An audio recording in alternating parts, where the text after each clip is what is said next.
A group of Senate Democrats introduced a beefed-up immigration reform bill Wednesday. It comes on the heels of a controversial change in the enforcement of current immigration law.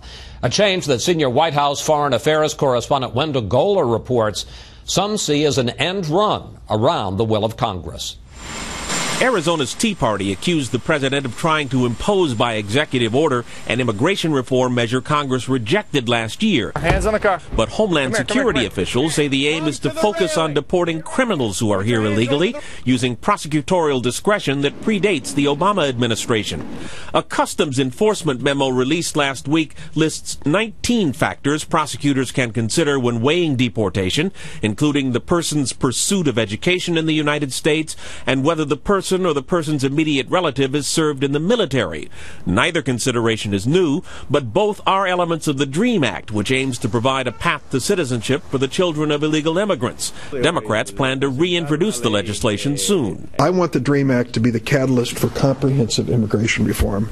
Let's deal with the whole issue of immigration reform. But the debate over beefed-up security versus comprehensive reforms that could encourage the country's 13 million illegals to come out of the shadows is anything but resolved. Iowa Republican Congressman Steve King wants tougher barriers. If you look at the structure that's there in El Paso, for example, where it has a fence, the river, the Rio Grande River, another fence, a patrol road, a canal, and another fence, nobody gets through that all of the way. Comprehensive immigration reform has failed under Democrat and Republican presidents and has critics from both parties in both houses of Congress.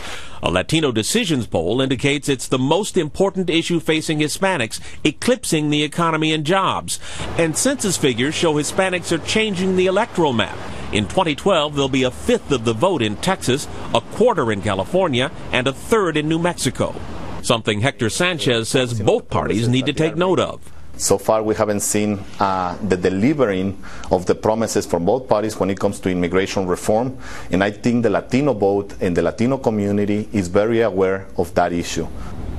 Hector Sanchez cheered the administration for trying to make violent illegal immigrants the priority for deportation. That was the goal of the 2008 Secure Communities program. Critics say it's fallen short, but Homeland Security officials say criminal deportations are up 70%. Chris? Wendell Goler reporting from the White House. Wendell.